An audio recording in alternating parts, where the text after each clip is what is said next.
Hello friends, welcome to my YouTube channel. आज की video में हम डिस्कस करेंगे पंचायत अकाउंट्स असिस्टेंट का जो रिसेंटली पेपर हुआ उसका हम इकोनॉमिक्स पोर्शन इस वीडियो में डिस्कस करेंगे और नेक्स्ट वीडियो में हम डिस्कस करेंगे मैथमेटिक्स एंड स्टैटिक्स पोर्शन। सबसे पहले जिसने भी इस पेपर को देखा है उसने मुझे कमेंट करके बताना है आपको इकोनॉमिक्स पोर्शन में से कितने क्वेश्चंस आते थे। और अगर आप मेरे साथ टेलीग्राम पे जुड़ना चाहते हो, टेलीग्राम पे जाओ, वहां पे सर्च करो मलिक ट्यूटोरियल और उस ग्रुप को ज्वाइन करो। और अगर आप मेरे complete video lectures on mathematics, statics and economics देखना चाहते हो, मलिक ट्यूटोरियल पे क्लिक करो, प्लेलिस्ट ऑप्शन में जाओ, वहां पे आपको सारी प्लेलिस्ट डिटेल वीडियो लेक्चर्स की भी एंड एमसीक्यूज की भी मिल जाएंगी। Now let us start. Economics portion का क्वेश्चन नंबर 1 हमारे पास है, luxury goods have dash dash degree of elasticity.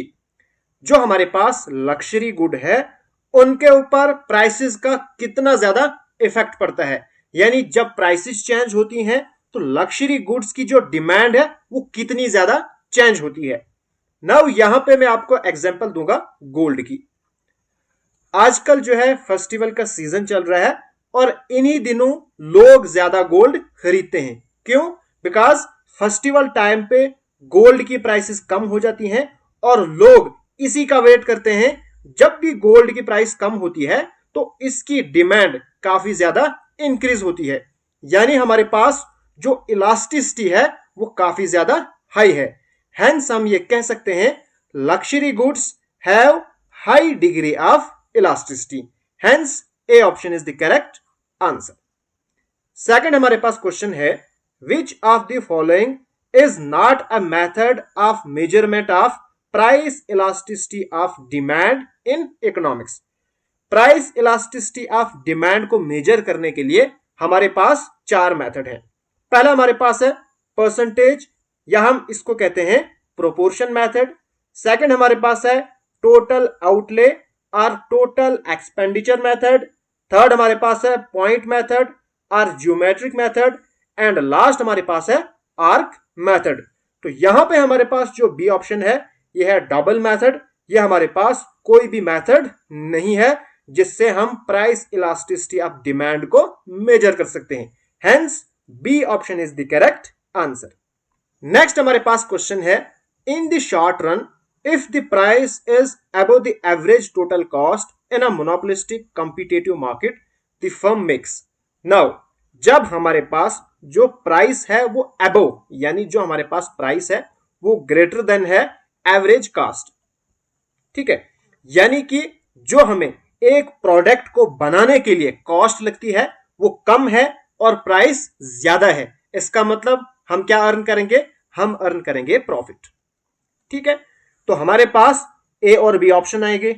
ठीक है, अब इन दो ऑप्शन में से कौन सा ऑप्शन करेक्ट है? जब एक monopolistic competitive market profit earn करेगी उसकी वजह से न्यू फर्म उस फर्म को ज्वाइन करेगी। बिकॉज मोनोपोलिस्टिक कॉम्पिटिटिव मार्केट एक ऐसी मार्केट है जहां पे एंट्री भी फ्री है और एग्जिट भी फ्री है। इस वजह से हमारे पास जो फर्स्ट ऑप्शन है यानी प्रॉफिट, और उस वजह से क्या करेगी, जो न्यू फर्म है वो उस मार्केट को ज्वाइन करेगी। Hence A option is the correct answer. Next हमारे पास क्वेश्चन है, oligopoly market is non for. हमारे पास 3 ऑप्शन हैं। सबसे पहले हम इन ऑप्शंस को डिस्कस करेंगे। पहला हमारे पास है price flexibility. Now price flexibility क्या होता है? जब प्राइसेस इजिली चेंज हो जाएं due to change in demand and supply. Demand and supply की वजह से जब प्राइसेस जल्दी चेंज हो जाएं उसको हम कहते हैं प्राइस फ्लेक्सिबिलिटी। ठीक है, फिर हम सी ऑप्शन को देखते हैं, प्राइस डिस्क्रिमिनेशन। प्राइस डिस्क्रिमिनेशन एक ऐसी प्रैक्टिस है जहां पे जो सेलर है वो डिफरेंट बायर को डिफरेंट प्राइस चार्ज करता है। ठीक है, यानी डिस्क्रिमिनेट करता है, उसको हम कहते हैं प्राइस डिस्क्रिमिनेशन। और ये किसका फीचर है? ये फीचर है मोनोपोली का। ओके, उसके बाद हमारे पास आता है B option, price rigidity. Price rigidity इसको हम कहते हैं प्राइस स्टिकनेस या स्टिकी प्राइस। ये एक ऐसी प्राइस है जो जल्दी चेंज नहीं होती है, यानी रिजिड होती है। डिमांड एंड सप्लाई की वजह से उतनी जल्दी ये चेंज नहीं होती है। अब ये जो है फीचर है ओलिगोपोली मार्केट का। अब ये ओलिगोपोली मार्केट का फीचर कैसे हुआ, इसको मैं आपको समझाता हूं। ओलिगोपोली मार्केट एक ऐसी मार्केट है जहां पे हमारे पास नंबर ऑफ फर्म्स बहुत कम होती हैं।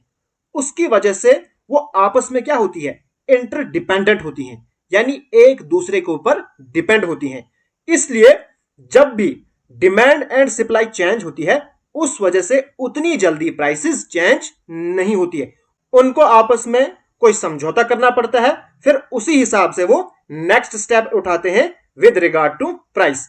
हेंस हम ये कह सकते हैं price rigidity is a feature of oligopoly market. Next हमारे पास क्वेश्चन है, market equilibrium of a commodity is determined by. Now एक मार्केट इक्विलिब्रियम में कब होगी, जब प्राइस स्टेबल होगी।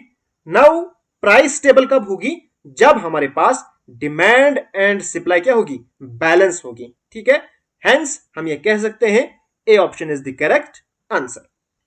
नेक्स्ट हमारे पास क्वेश्चन है, the term micro economics and macro economics were coined by. इसको किसने कॉइंड किया था सबसे पहले, प्रोफेसर रैगनर फ्रिश ने।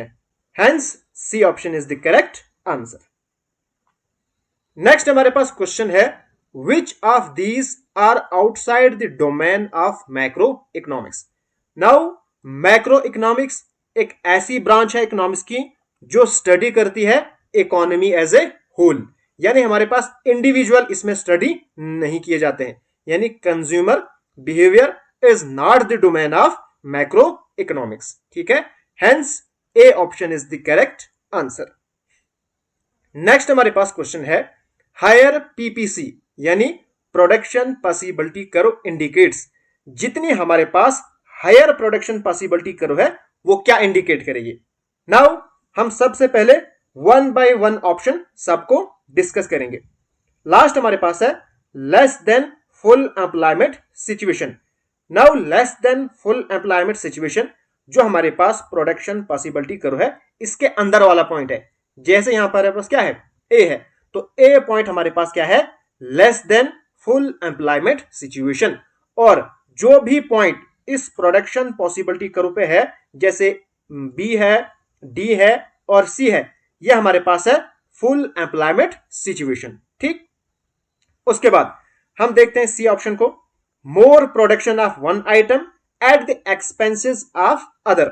नाउ जो हमारे पास प्रोडक्शन पॉसिबिलिटी कर्व है, ये शो करती है different combination of two goods जिनको हम प्रोड्यूस कर सकते हैं विद द अवेलेबल रिसोर्सेज। ठीक है, नाउ जब रिसोर्सेज एंड टेक्नोलॉजी इंक्रीज हो जाएगी, यानी ऊपर आ जाएगी, उस वजह से दोनों प्रोडक्ट क्या हो जाएंगे, इंक्रीज हो जाएंगे, यानी हमें एक को घटाना नहीं पड़ेगा। इसका मतलब ये भी नहीं है और ये वाला भी नहीं है। B option, more production of one at the expenses of other, ये हमारे पास फीचर है प्रोडक्शन पॉसिबिलिटी कर्व का, यानी कि अगर हम एक प्रोडक्ट को इंक्रीज करना चाहेंगे तो दूसरे प्रोडक्ट को डिक्रीज करना पड़ेगा, लेकिन ये कहां पे है, ये हमारे पास है इस प्रोडक्शन पॉसिबिलिटी कर्व पे।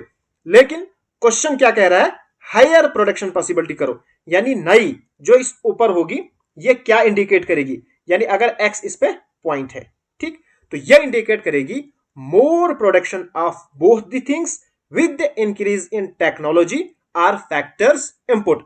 जब हमारे पास जो प्रोडक्शन पॉसिबिलिटी कर्व है ये हायर हो जाएगी, ऊपर आएगी, उससे हमारे पास जो दोनों गुड्स है उनकी प्रोडक्शन इंक्रीज हो जाएगी। Hence A option is the correct answer. Next हमारे पास क्वेश्चन है, which of the following methods is used for measuring national income. हमारे पास जो तीनों मेथड है इनको हम इस्तेमाल करते हैं whenever we want to measure national income. Hence D option is the correct answer. Next हमारे पास क्वेश्चन है, GDP at factor cost exceeds GDP at market price. इस क्वेश्चन को मैंने ऑलरेडी 2-3 वीडियो में डिस्कस किया, यहां पे भी हम इसको डिस्कस करेंगे। नाउ हमारे पास जीडीपी एट फैक्टर कॉस्ट है and GDP at market price है। सबसे पहले हम इसके रिलेशन को देखेंगे। नाउ हमारे पास जीडीपी एट मार्केट प्राइस, जब हम इसमें से माइनस नेट इनडायरेक्ट टैक्सेस करते हैं, इसको मैं शॉर्ट में लिखता हूं एनआईटी, नेट इनडायरेक्ट टैक्सेस, तो हमारे पास बनता है जीडीपी एट फैक्टर कॉस्ट। ठीक है, नाउ हमारे पास जो नेट इनडायरेक्ट टैक्सेस है ये किसके इक्वल होता है?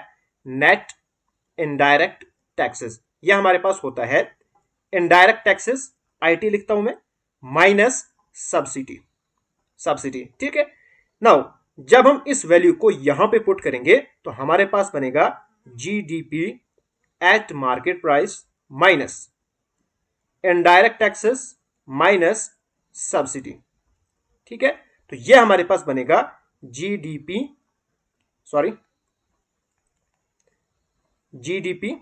Eight factor cost. ठीक है, नाउ जब ये माइनस अंदर जाएगा, जब ये ब्रैकेट्स ओपन होंगी, जो अंदर के साइन है वो चेंज हो जाएंगे, यानी हमारे पास बनेगा GDP at market price minus indirect taxes, यहां पे इसके पीछे कुछ नहीं था तो माइनस, ये माइनस जब अंदर जाएगा माइनस माइनस प्लस, तो प्लस सब्सिडी, यह हमारे पास बनेगा जीडीपी एट फैक्टर कॉस्ट।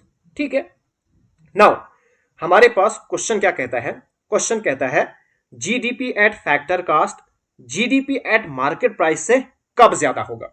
जब हम जीडीपी एट मार्केट प्राइस में से माइनस इनडायरेक्ट टैक्स करते हैं, प्लस सब्सिडी करते हैं, फिर हमारे पास ये आंसर आता है। अब मुझे आप एक चीज बताओ, ये आंसर बड़ा कब आएगा? इससे बड़ा कब होगा? जब हमारे पास जो ये सब्सिडी है जिसके पीछे प्लस है, जब ये ज्यादा होगा किससे? इनडायरेक्ट टैक्सेस से, तो हमारे पास जो आंसर आएगा ना वो भी ज्यादा आएगा। इसका मतलब जब हमारे पास सब्सिडीज ज्यादा होंगी as compare to indirect taxes, उस वजह से हमारे पास GDP at factor cost greater होगा। ठीक है, तो आपने यहां पे क्या याद रखा? When subsidies exceeds indirect taxes, उस केस में हमारे पास GDP at factor cost greater होगा, किससे? जीडीपी एट मार्केट प्राइस से। नेक्स्ट हमारे पास क्वेश्चन है, the budget line is also known as, budget line को हम क्या कहते हैं? बजट लाइन को हम प्राइस लाइन भी कहते हैं या कंजप्शन पॉसिबिलिटी लाइन भी कहते हैं। Hence D option is the correct answer. Next हमारे पास क्वेश्चन है, which one is not an assumption of the theory of demand based on analysis of indifference? करो, सिंपली आपने बताना है इनमें से कौन सी assumption नहीं है इंडिफरेंस करो की। पहला ऑप्शन हमारे पास है, given scale of preferences as between different combination of two goods. Since हमारे पास जो इंडिफरेंस करो है ये ऑर्डिनल मेजरमेंट ऑफ यूटिलिटी है, यानी यहां पे हम न्यूमेरिकल का इस्तेमाल नहीं करते हैं, यहां पे हमारे पास क्या होते हैं? रैंक होते हैं या स्केल ऑफ प्रेफरेंसेस होते हैं। तो ए हमारे पास ठीक है, यानी ये हमारे पास एजम्पशन है। बी हमारे पास है, diminishing marginal rate of substitution, ये भी एजम्पशन हो गया। फिर लास्ट हमारे पास है, consumer would always prefer more of a particular good to less of it, other thing being the same, यानी कि अगर हमने एक प्रोडक्ट को इंक्रीज करना है तो दूसरे को क्या करना पड़ेगा? कम करना पड़ेगा। ठीक है, तो ये भी हमारे पास एजम्पशन है। सी हमारे पास है, constant marginal utility of money, ये बिल्कुल भी एजम्पशन नहीं है। Hence C option is the correct answer. Next हमारे पास क्वेश्चन है, the consumer is in equilibrium at a point where budget line is. Now जब हम इंडिफरेंस करो पढ़ते हैं, ये हमारे पास बजट लाइन है, और इक्विलिब्रियम कब होता है? ऐसे जब हमारे पास इंडिफरेंस करो क्या होता है? Tangent to the budget line या प्राइस लाइन। हेंस हम ये कह सकते हैं इज टेंजेंट टू इंडिफरेंस करो, यानी जो हमारे पास बजट लाइन है या प्राइस लाइन है ये टेंजेंट है किसके? इंडिफरेंस करो के। ठीक है, तो ये हमारे पास क्या आ गया? C option correct answer. Hope you guys understand.